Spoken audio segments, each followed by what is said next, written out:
Hello friends, কাল রথযাত্রা ছিল আর এই ভিডিওটা কালকেরই এডিট করে আজ ছাড়লাম।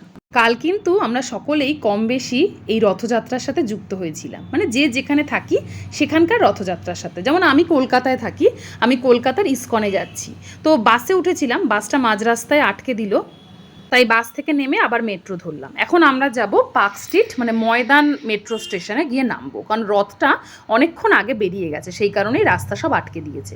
সব থেকে বড় কথা, আমার কলকাতায় জন্ম, কিন্তু আমি কলকাতার এই ইস্কনের রথ সম্বন্ধে কিচ্ছু জানি না জানো। আসলে আমি জানবো কি করে? আমাকে তো কোনোদিনও বাবা জানতেই দেয়নি। বাবা না চাইলে কি আর জানা যায় বলো? হয়তো এবছর বাবা আমাকে ডেকেছে, সেজন্যই আমি যেতে পেরেছি। তো এটা হচ্ছে ময়দান মেট্রো স্টেশন, আমরা এখানেই নামলাম। আর নেমে সবার কাছে শুনছিলাম যে বাবা আসছে। আর দেখো, এই দেখো রাস্তাটাকে কি সুন্দর আবির দিয়ে সাজাচ্ছে বাবার রথ আসছে বলে। আর আমার কোনো আইডিয়াও ছিল না জানো, যে এইরকমভাবে রথযাত্রা হয় বা কলকাতা এরকম প্রসেশন করে বেরোয়। এত বড় প্রসেশন আমি কিচ্ছু জানতাম না। মেয়ের জন্যই কালকে গেছিলাম। মেয়ে বারবার বলছিল যে মা, তোমার মনটা তো খারাপ, চলো ওখানে গেলে তোমার মন ভালো লাগবে, তো সেই কারণেই যাওয়া।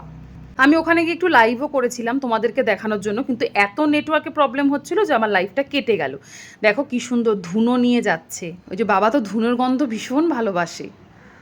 তোমরা ভিডিওটা দেখো, আর আমি তোমাদের সাথে একটা কথা শেয়ার করে নিই। অনেকদিন কমেন্ট পড়া হয় না, তো কাল আমি আমার একটা পোস্টে লিখেছিলাম, দুপুরের পোস্টটায়, যে আমার মন ভালো নেই বলে আগের দিন তোমাদের কারোর বাড়িতে যেতে পারিনি।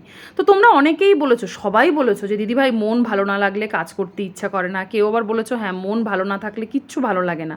কিন্তু আমার এক বোন, ঐশী ভট্টাচার্য বোন, একটা খুব সুন্দর কমেন্ট করেছে জানো আমাকে। সে লিখেছে, সব সময় আছি সাহস দিতে, তাও দিদিভাই তোমার কেন মন খারাপ করে বলো তো। কত বড় কথা বলেছে বলো তো। সত্যিই তো, তোমরাই তো আমাকে মনে সাহস দাও, নাহলে আমি সাহস কোথায় পেতাম বলো। থ্যাংক ইউ সো মাচ বোন, এত সুন্দর একটা কমেন্ট করার জন্য।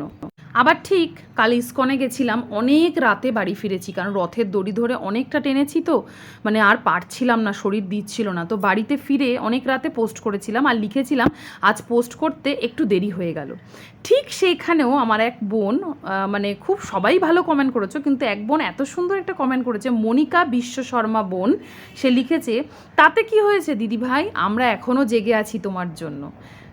সত্যি আমি অনেক ব্লেসড যে তোমাদের মতো বন্ধু পেয়েছি। আর তোমরা আমার ভিডিওটা এনজয় করো, আর লাস্টে দেখো ভোগও গ্রহণ করলাম।